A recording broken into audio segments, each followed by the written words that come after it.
All right. Welcome back to another episode of Walkthrough Wednesdays here on the Lazy Genius Tarot and Bazaar. My name is Alex. If you are new here, thank you for making this your first video. Now, today we are going to be going through my 1971 pre-copyright Plaid back. I am not sure if this is a um, yellow box or a blue box because they, from what I can tell, would have been printed around the same time, possibly in the same AGM factory, even. So they would be relatively identical as far as images, cardstock, color, the whole nine. This deck is not in order.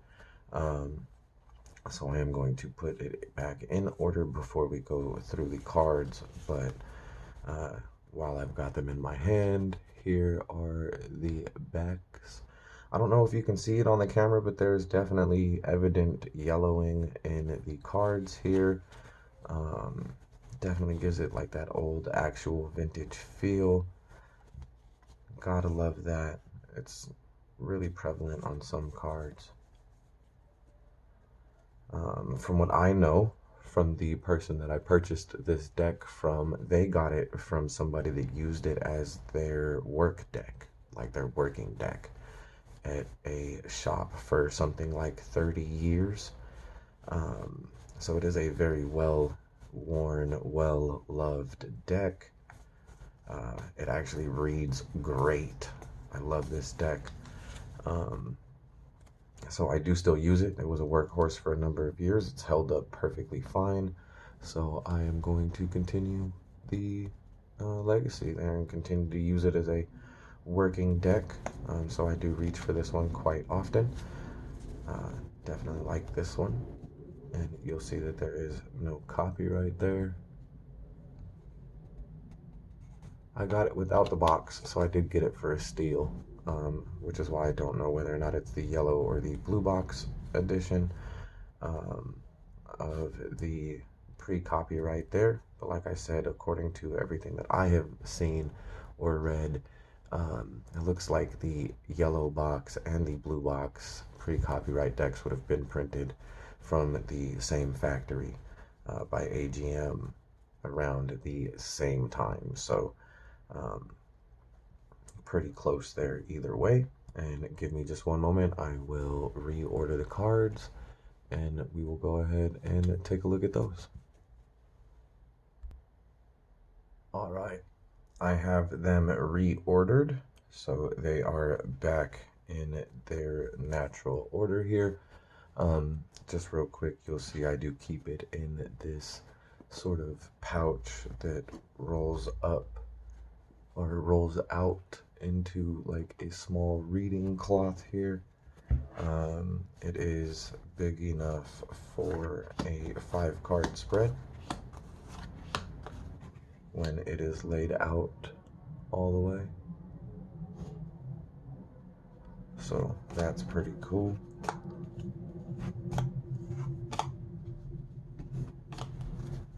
And I know everybody has seen the RWS images a million times, so I'm not going to spend too much time on the cards here. Just going to give it a good quick flip through. If you want to see a comparison of this deck with any of the other RWS decks that I have, which can all be found in the deck collection series, then just let me know and I will be more than happy to do a deck comparison with this one versus any of the other ones that I have. I do have one additional RWS deck on the way. I will show you guys that in an unboxing when it gets here. Now for today, like I said, we are going to flip through these real quick. So starts with the Fool.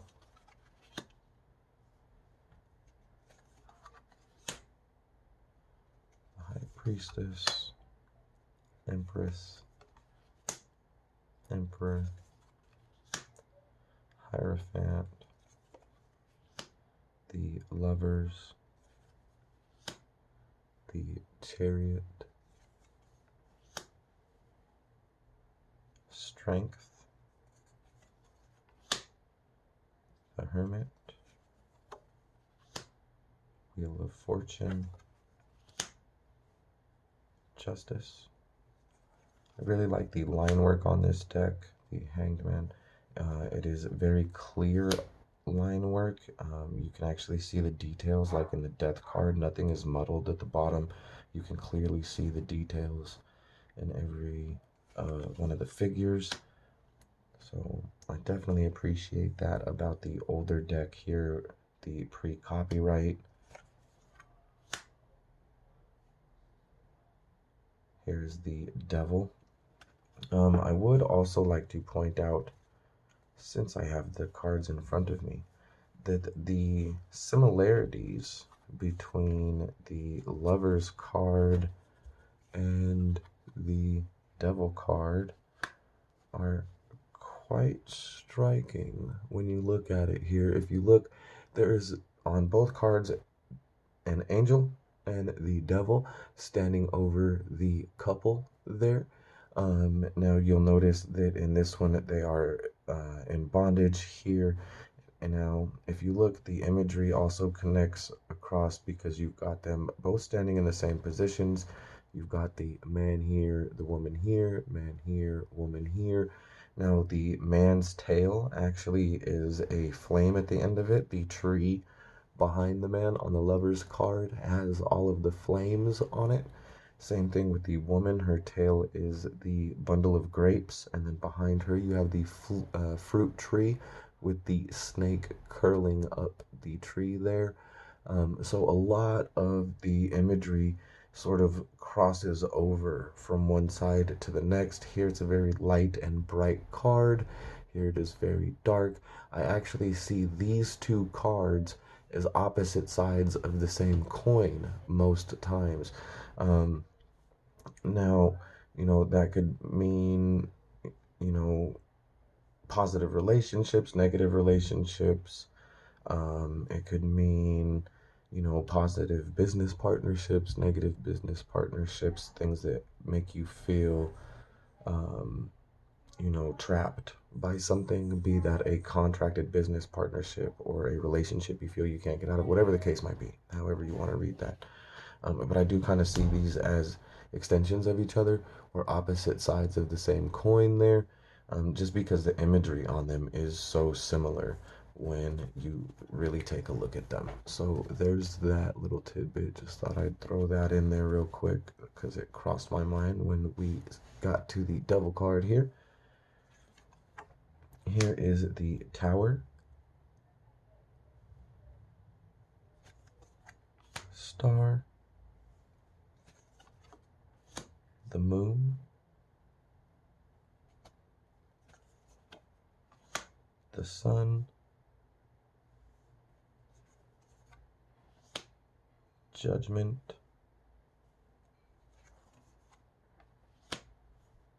the World card,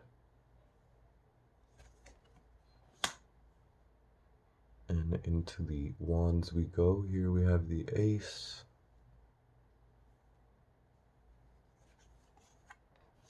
2,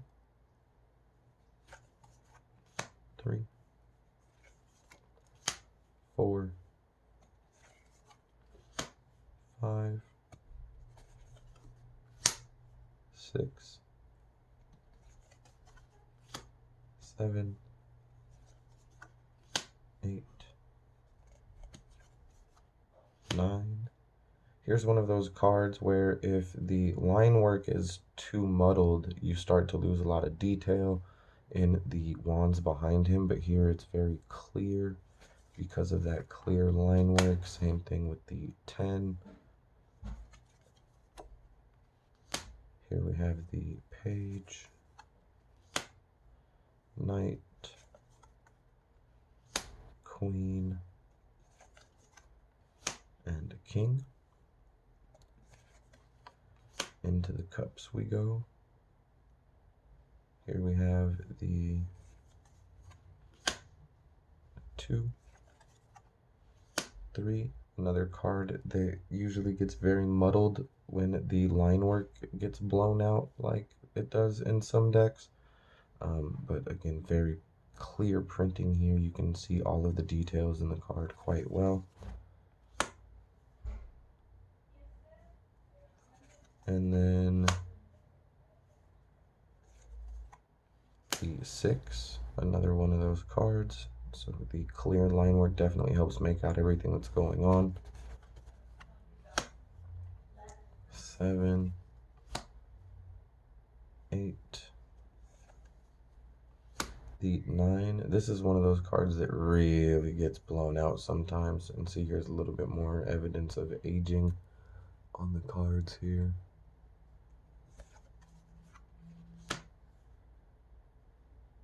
The 10, the page, the knight, another one of those cards that tends to get blown out. We see a lot of those super detailed cards in the pentacles as well, which we will, I believe, see next. Here's the Queen of Cups. Or no, the pentacles will be at the end of the deck. There's the King of Cups. Up next, we have the swords. Very clear line work. I like the way that the colors were applied. You can see all of the details in the stained glass here on the 4 of swords. The 5, 6, and 7. On the 7, you can see the details in the little tents and stuff in the background here. You can even actually make out some of the people back here as well. The 8, I like the way that the colors were used again, like I said. Here you can clearly see that there's a man with a sword on the bed who has conquered someone. And then you can actually make out the astrological symbols that are in the blue squares on the blanket. The 10, page, knight, queen. You can clearly make out the details on the throne with the little baby angel there.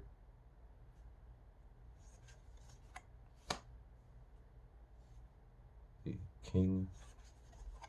Oh, dog's barking, hold on. There we go.